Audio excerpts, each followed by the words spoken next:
Who's next? Hey, how y'all doing? I'm back again in another episode of the It Factor podcast. As always, I'm your host, Jeremy Robinson. Today we have someone special. Go ahead and introduce yourself, man. Yeah, thanks so much, Jeremy. It's such a pleasure to be here. My name is Ajayi Pickering-Hayes. I'm an author, Virgin Islander, somebody who I like to call myself a champion of people being worthy and deserving. And I'm excited. I'm excited to chat with you today and share a little bit of my journey, my book, and some of the things I'm working on.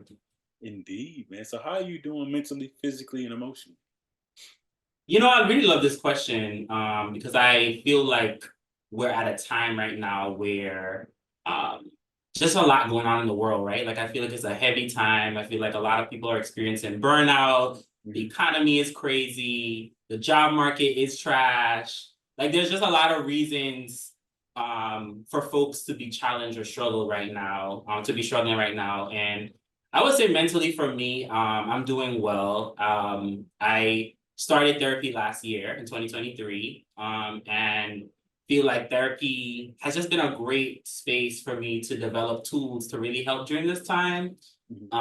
Therapy has also just been a great place really for me to address some like core childhood wounds I had and things that I needed to heal. And so, yeah, anybody that knows me, I'm a huge advocate for therapy if you're able to access it. And so, yeah, I feel like I have my days just like everybody else. But I do feel like I have tools to sort of manage how I'm kind of like mentally coping with things.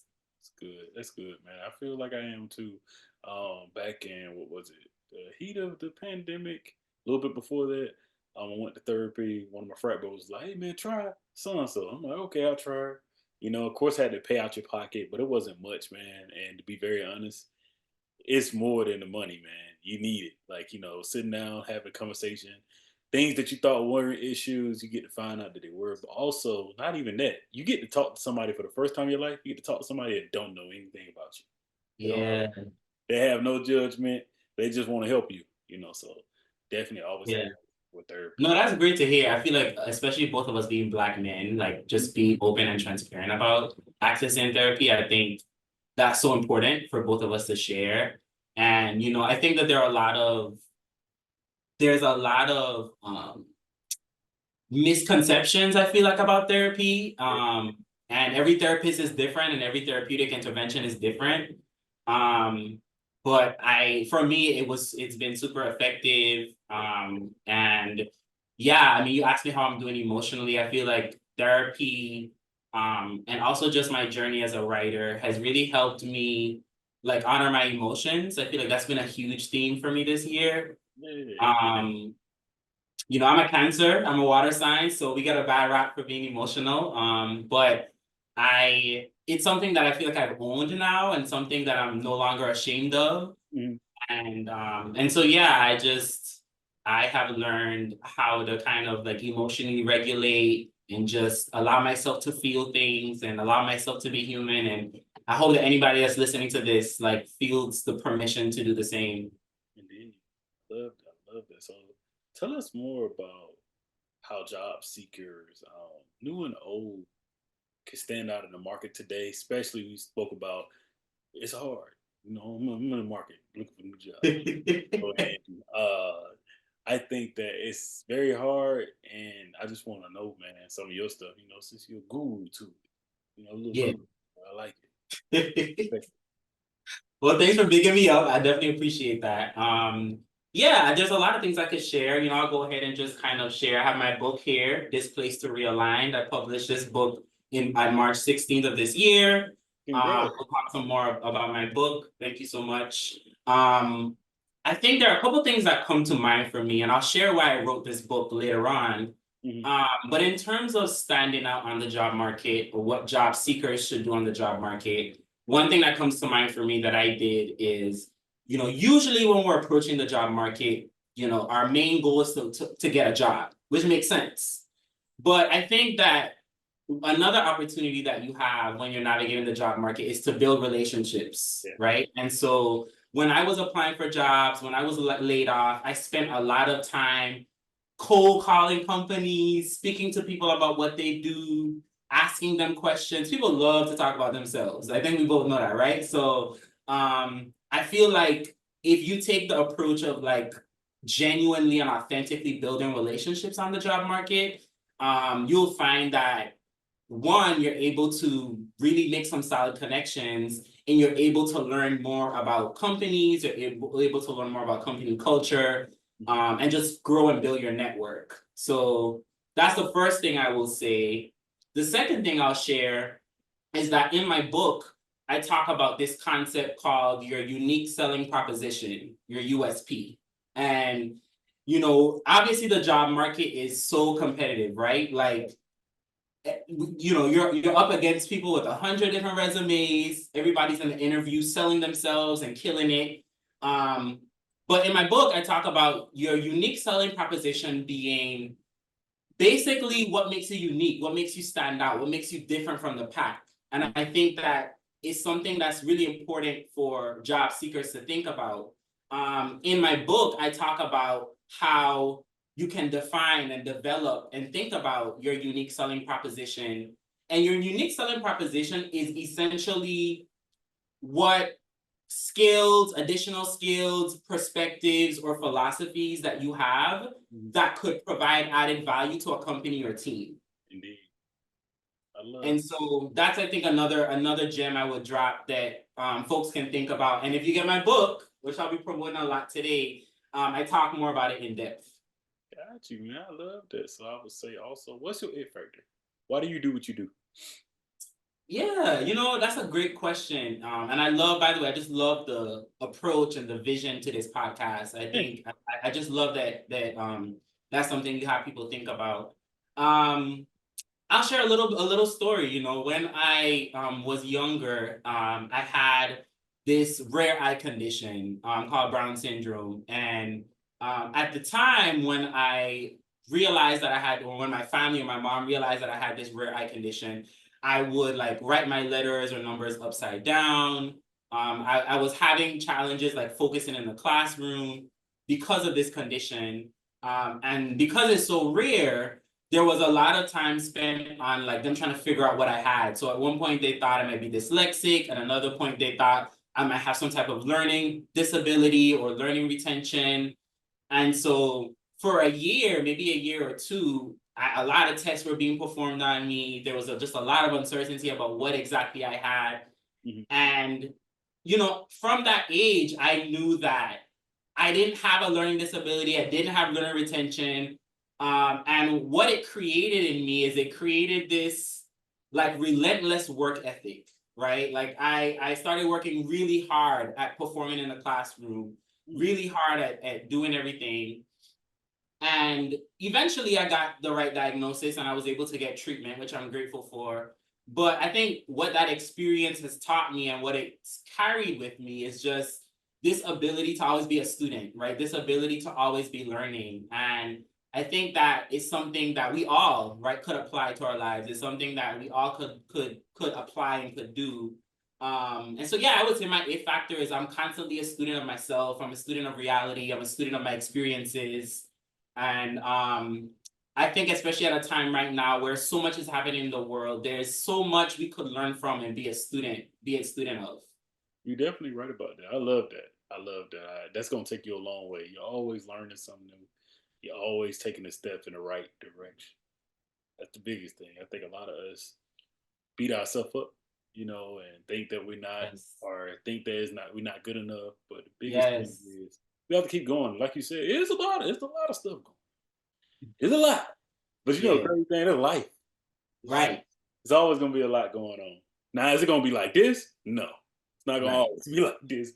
But definitely, man, I'd say, how did you become a career advice author, man? Because I like how you said, "No, I'm an author to it. I ain't a Bible about it." But you are Yeah. already. So how did you become that, man? How did you even say that's something I want to do?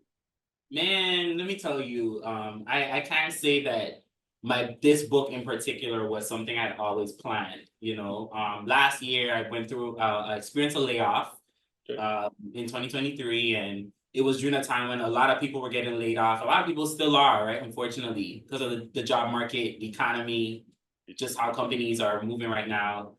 And yeah, and so what I had noticed though is that like I was scrolling on LinkedIn and I just noticed that like people who had all this experience and all these skills were not landing jobs. So I was like, something has to be wrong. Like there must be a disconnect here. Like something must be up. And so I kept noticing that a lot of people were investing time in putting in as many applications as possible, right? Which is the common advice that you get. And I think that there's a different approach that people could take. And so I decided to try something differently. Like I mentioned before, rather than just putting in so many applications, I started connecting with companies and talking to different people and really just networking really heavily. And then only applying to roles that I felt like really aligned with where I want to go, aligned with my values. Yeah. And so I was talking to my best friend about like, maybe I should like, I don't know, write an article or something about my experience or like what I should share. And she was like, I actually think you should write an ebook. I was like, okay. And so, yeah, and so from that idea that my best friend Marguerite gave me, I started doing the research and started looking into it. And the ebook led to me eventually publishing a hard copy book. And in the fall, I'll have an audiobook version available to share with people. So that's essentially been the path to being a career advice author that I've taken. That's dope, man. I'm two-time author myself. So congrats Yeah. on being an author, man. That's amazing. Also got laid off in 2023, man. So I know how that feels.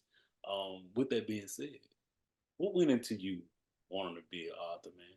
What's Yeah. it? You know what? I'm gonna write this book. I'm gonna do Yeah. it. And no matter what, I think I might not be able to do it because a lot of times you get a lot go through your head. But writing is the best therapy, man. I love writing. Yes. So go ahead and do Yes. that. And tell us That's a more great. about your book. Yeah. Yeah, for sure. That's a great question. So, I've been a writer for at least since like middle school and high school. But it wasn't something that I realized I could really pursue. Like it was just something I was, I guess, naturally good at. Um, I would say like, I published this book and I wrote this book really because I felt like there was a unique approach to the job market that I had just from the research I've done and from my own experiences. And I felt like because after 4 months of being laid off, I was able to land another job. And obviously the strategy worked for me. I was like, man, maybe this could help other people and this could work for other people. And so, yeah, and so I spent a couple months like every single day writing and editing the book and putting it together and thinking about the marketing strategy for the book. And what I love about the book too, though, is that yes, the book is about getting a job, but there's also a life lesson behind the book. So the name of the book is Displaced to Realigned. And what my own layoff had shown me is that, in life, I feel like we go through these cycles of like being removed from situations, being redirected to situations, so we can be realigned to where we really are supposed to be, right? Where we're really meant to be. And I felt like that experience had related to me being laid off, but it's also something that we see in relationships, in environments, in friendships. And it's a philosophy and a lesson that I think we all could carry with us. And so, my book, I think, is really just a love letter to anybody who's going through a hard transition, anybody who is going through a major life shift. And if you are experiencing that in your professional career in particular, then this book is for you. I love that. I love that. And, gotta keep promoting that because it's something that's needed, like you said. It's not only just for when we write things, it's not only just for that specific. Like me, it's the art of networking. People are like, oh, you bring all these great people on the podcast. And then once you read it, it's like, no, he actually it's a lot of work that go into this. Like, and I was able to show how at one part of the book, how literally it helps me in all my life. It helped me with being a husband. It helped me with being a friend. It helps me with working at a job, but also outside of this, I have to do talking, man. You have to communicate with people. So that Yeah. when people seen that, it took one of my friends to be like, bro, I get it. I Yeah. respect how you move, man. I respect that. And I was like, that's it. That's all it is to networking, man. You literally have to put yourself out there, but also you have to learn that. That's the crazy thing that I love about writing is that you learn that like at the end of the day, man, people gonna read it, they gonna get different values from it, but they gonna also see like that's where he was going with this. Dang man, that's good. Everybody need this book. Yeah, Yeah. I love that. I love. Yeah, shout out to you being a being Thank an author yourself, and like I came across your book about networking, and I'm grateful that you're talking about that because I feel like there's a lot of like demystifying about networking that we need to address. Like networking is literally just a conversation with you. another Yes. human being, right? Like it's literally just connecting with another human being, and we've made it this like thing that feels like, oh my God, I gotta talk to them, and I don't know how they're gonna feel about me, and I don't know what they're thinking about me, and I think that's why your book is so special. And in my book, I just talk about how like networking is not only for the other person, it's also for you. Like it goes both ways, right? Like both people are benefiting. You So definitely shout right. out to you on that. Thank you, man. So how did you become a keynote speaker? And Yeah, that's a great speaking out here. question.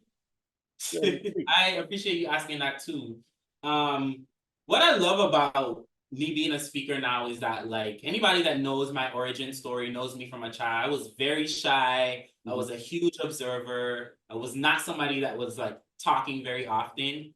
Um, but the meaning of my name, the meaning of Ajayi actually means messenger of God.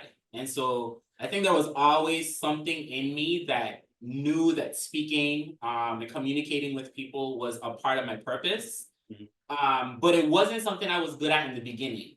And I share that because I want people to know that like whatever it is that you desire to do is something that you can work on and improve at, right? And grow in. And so in college, I was in this leadership program, and I had a mentor who saw a lot of speaking potential in me, but saw that there were a lot of areas where I needed to improve. Um, and so, yeah, from since undergrad, it's been something that I've consistently worked on, and it's something that I still am growing in every single day. I did my first keynote speech this year. I was terrified as hell. I'm not gonna lie, like it was a terrifying experience, but it was challenging, and it was great to see that like all these years of working on something that I initially wasn't that great at Mhm. has led me to this moment. Indeed. Now you're good at it, man. And you're good to be great at it. So I'm thankful that you came on the show, man, because I love highlighting people. The biggest thing, man, that's what we're supposed to do. It's something I feel like I'm blessed to be able to do when it comes to podcasting. But I'm so proud of you being an author. You Thank work you. in the workforce, you bounce back, you're resilient. So you're going to go a long way, man. Definitely. Thank you. You too, especially with this special space that you created. So thank you, man. Thank you, man. Thank you. So before we do close, got a few more questions, man. I'll say, why is it important for you, or why was it important to you to help others land dream jobs, different Yeah. things? Yeah, something that you really care about. Yeah. That's a really good question. So many answers I could say. I think, one of the things I talk about in my book before I even ask people to edit their resume and look at jobs and think about skills is I actually walk people through this exercise of defining their values. And to me, a dream job isn't the glamorous six-figure role that we see on TV. Your dream job is something that speaks to your soul, right? It is something that aligns with your values, your purpose, allows you to use your gifts and your passions, and is something that's a skill that can be monetized, right? That you can create resources and grow wealth from. And so I just wanted to offer kind of a different perspective on dream job, because I think it's easy to get caught up, right, in the like time of the influencers and the time of easy success. Um, and so that's one reason why I think it's important for me. But also I feel like, I've been given so much through the mentorships and experiences I've had about how to navigate the job market and how to navigate the professional landscape. And I think especially for emerging professionals, transitioning professionals, Gen Z folks, like this book can really be a special guide to help you with that. Indeed, indeed, man. It's like an open topic because I think that I feel like at the end of the day, when it comes to that dream job, I used to think I majored in computer science, engineering, man. Got jobs, worked at the NASA, the General Electric, GM, man. So I did it. The big name people, yeah, great. want to work for Google. But I think that after a while, I started to realize, like, what am I doing that for, man? Like, am I? Yeah, you can make the money and you get to work on some cool stuff. Don't get me wrong. But Right. like after a while, that stuff gets old, and it's not something that I love to do. I like to do it. Like, don't get me wrong, but I love to do this every day. I can do this every day. I can Right. teach people and help people out. I find myself training people, and that's something I say in interviews even to this day. Even at work, I talk about it like, you like to train people more than you? Yeah, man. I don't really care for, oh, I got to work on this and that. I care for it because I do it to make the money, but at the end of the Absolutely. day, I think that that's something I want people to notice, man. That I talk to kids when I go back to my university and say, hey, don't chase the big wigs. Like, yeah, if Mhm. you want to work there, like if that's what you really want to do, go try it. Like, yeah, Right. I'm not gonna stop you from trying it. But you Right. can soon realize, like, I do not like this. Yeah. I do not like this. And I've seen it happen to so many people. So what you're saying is true, Yeah. No, man. you raised a good point. You made me think about like how one of the things I think that's important when people are thinking about their career and what they want to do is also to think about the lifestyle that comes with that. So for us, like we publish books, we're writers, like you have to be very disciplined to be a writer, right? You spend a lot of time by yourself, you spend a lot of time editing, you spend a lot of time developing ideas. And so my advice to people when you're thinking about what you want to do in your career and professionally is like don't just pay attention to the job and the duties, pay attention to the lifestyle. Yes. Because ultimately, like that's a part of the package, right? That comes with the job. And so, we're not dissuading anyone from going for the top 100 companies, Right. but do understand that there's a certain lifestyle that kind of comes with that. Definitely, man. So definitely, I would say, when it's all said and done, what would you like to be remembered for? Yeah, that's a good question. I feel like I'm so young, so it's like hard to answer that right now. But I think about my grandparents, Mhm. Elroy and Christina Pickering. I'm originally from the Virgin Islands, and so I think about them because they're no longer here. But I just think about like the way I remember them making people feel. Like to this day, if I go back home, I hear people talk about um, there's just the impact that they have had on people, right? Like on the most minuscule level. And so I don't know, I think I just want to be remembered aside from all the success and the goals and the dreams and the magnetic desires. I want to be remembered for the way I made people feel, right? The way um I personally sort of like had an impact on them. So I think I'm starting to do that, but I'll leave it up to the people to decide that for themselves. I love that. And I say, who are you outside of being that keynote speaker, outside of being a great author, and outside of being a great man and person you are, man? Who are you?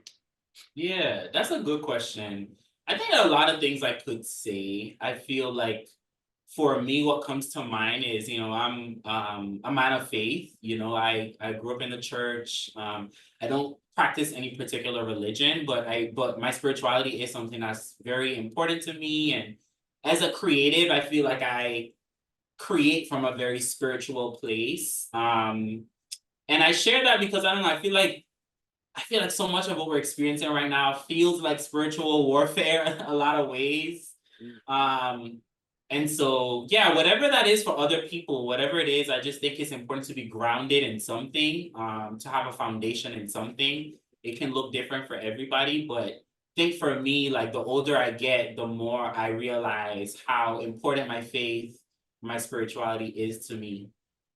Love that. I love that. And I say, what advice would you give to, you know what? I'm going to switch the question. What advice would you give to someone that has been laid off or going through hard times or may have been fired, any of those type of things? What advice would you give to that person, preparing, you know, trying to prep and trying to get back in the workforce or trying to Yeah. find something new that they love? What advice would you? Ooh, that's a good question.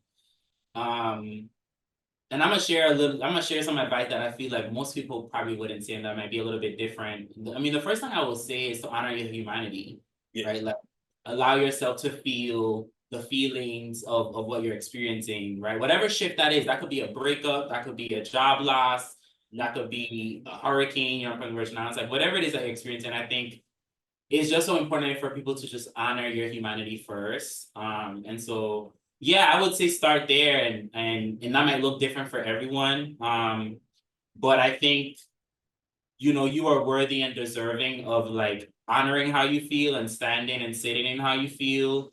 And so I think I would start there. I would also say to buy my book. You know, get Displaced to Realign. I think that my book does such a great job of allowing people to walk away feeling empowered from the experience of being laid off. It can be a very disempowering experience, right? To feel like you're just a number, to feel like you're just a part of the machine. But I will say that I've learned that everything happens for a reason, right? And everything is redirecting you to something bigger and better and into where you actually are meant to be. And so, yeah, I would say honor your feelings and get my book. I think those are the pieces of advice I'll give. Do you have any questions for me? I do, man. I would love to just hear about what inspired you to create the Effective podcast. I love the vision here, so I'd love to hear about what inspired that. Yeah, man. So back in what was that? 2018, 2017, was in college, struggling in a computer science course. And I never forget, I prayed, I was like, God, get me through this course, do something. I don't know what it is, I'm do it. Cool. And I got through the course, man. I never forget. But the whole time I was trying to get through it and praying about it. Of course, I was pen working, doing the projects, different things like that. But I never found anyone that looked like me on YouTube. I'm like, if I had a dude doing podcasting or talking about coding or anything that I was doing at the time, I probably would have got a better grade. Probably got a better grade. But I realized how much it wasn't about the grade. I realized the impact of what I could do by graduating. So graduated, got my job, started working, and probably about a little bit into a year of that, I still didn't feel like I was doing good, man. It came back to me. I said, I got to keep doing it. It kept coming back like, hey, I gotta do something, man. I don't know what it is. And one of my best friends, videographer, does my work to this day. We do all the editing. And he literally was like, bro, you should start a TV show. TV show, me? I ain't doing no TV show. I don't know what that is. Man, start a podcast, man. You should do it. So got some friends. Like I said, like we said earlier, networking is big, man. You always got these people in your phone. You never think about it. Or on your email list, anything. And I reached out to them. They're like, yeah, you doing that? I'm like, I don't know what I'm doing, but we're going to try. We're going to see how it goes. Started with a mattress in my apartment. And now I own my own studio, and it's continued to grow. Been meeting people that I never thought I would meet, man, in all professions. And the biggest thing is, it all started with me thinking that I wasn't good enough for things I was seeing. Like, oh, I'm not good enough for that. That ain't gonna work. But I just kept doing it. I think the biggest thing is the biggest thing I learned throughout doing this podcast, man, this is the first time I said it because people ask that question all the time. I learned that no matter what you want to do, man, you can do it. No matter what it looked like, no matter how hard it looked, you can actually do it. You just have to do it. You just have to get it. It's just like Nike. Why do you think Nike one of the biggest sellers around the world? Because they motto is just do it. So just get out and do it, man. Believe in yourself. That's the biggest thing. Believe in yourself, and other people will see that and be like, "Well, he did what?" Right. And you'll realize that it's not about proving yourself to people or I'm better than you. It's bigger say, "No, I can do this. You can do what you want to do." That's all I want you from the podcast. If you don't learn anything else, if you don't watch it, if you don't like it, it's cool. But you're gonna realize, dang, Jeremy did. Man, I can go do this too. That's literally all I need. And to hear that anytime I'm at a conference, anytime I'm at an event, that means the world to me because it's like, oh, I'm doing God's work. All right, cool. I'm good. I ain't got a problem. Exactly. Man, thank you for sharing that. I think one of the things that you hit on that like I want to call attention to, so I hope people really understood the magic of what you just shared is that like when you started what you were doing, you didn't have it all figured out. And when I will tell you, when I first released this book, I had no idea how this was going to be printed in physical copy. This was originally an ebook. And I feel like when people have these ideas, these magnetic desires that often do come from God or from some other source, it's easy to feel like you need to have it all figured out. Right? You like and I want to challenge people to think differently. Like there is room for you to grow incrementally, right? There is room for you to figure it out as you go. And so just start with the idea, start with where you're at and give yourself the permission to grow on your journey of whatever it is that you're doing, rather than feeling like you need to have it all planned and figured out. So I just love what you shared. Thank you. Yeah. And that's That's the biggest thing. I think everybody that asks for advice about podcasting or anything now, people just come with the advice. I tell my wife every time, I say, I hope they realize that how I did it is gonna be different for them. But the biggest thing they need to take from how I did it is how about they just get out there and do it? Like just get out there and do it. Don't matter how many people like it. You know, we live in this instant gratification world. Social media Yes. is amazing. Like I posted Shannon Sharp yesterday, and people was everywhere. Oh, Shannon Sharp. But it's like I'm gonna post an episode on Sunday, and people probably don't even watch it. Are they gonna see it? A little people gonna see it, and they gonna watch it. Don't get me wrong. Yeah, people watch the show, but at the end of Yes. the day, that's not what it's about. When it first Yeah, started, though, I would be beat up. Oh man, they ain't watching it. I I know. had to realize, oh, I that's know. not what I'm doing it for. I'm doing it for Right. something bigger. Because it's gonna Right. come a day where people gonna be like, he been doing this? Oh, I could, man, let me go, man, let me call him, man. Hey man, Yeah. can I get advice from you? Yeah, it's free. Call me. Yeah, let's see. Let's set something up. I'm gonna help you. So Yeah. biggest You know, thing. something that has helped me that I thought about recently that's touching on what you're talking about is that like virality does not validate your gift. You don't. You know, that's what I love to tell myself. Like, virality does not validate your gift. You have a gift. It's been given to you. Like, nobody can take that from you. And I feel like in a world where like algorithms and like mass appeal is so popularized, it's easy to feel like if a lot of people are not seeing what you're doing, then that means you ain't doing it right. No, we have to get out of that sort of thinking. So thanks for being a great example of that. Indeed. Thank you, man. So yeah. Any other questions? That would be it. I don't think I have any other questions. I just want to thank you for bringing me on. I appreciate the time. I love what you're doing. Thank you. Consider me like a continued supporter. I'm continue rooting for you, and I'm just excited to see how this podcast grows. And I'm grateful to have been a part of the journey. Yes, indeed. So thank you so much. I'm ending season 5 now, trying to get all those episodes. Well, a lot of those episodes. I just a lot of them. Yeah. But as time goes, I'm gonna put a clip out tonight. What I like to do Okay. in the morning from this episode, and when it does come out, don't worry, you're gonna be famous, man. I'm pitch you everywhere. So I got you back. I got you back. Well, I'm excited. I will just say, like, if people want my book or people want to follow me on Instagram, I'm on Ajayi the author, AJAYI the author. If you want to look up my book, Displaced to Realigned, you can find it on Amazon. You can order a copy, a physical copy, and like I mentioned, it will be available later in the fall on audiobook. Yes, sir. Yes, sir. All right, then, brother. I'll talk to you soon. Man. All Keep right, doing take great, care. man. Take care. Peace.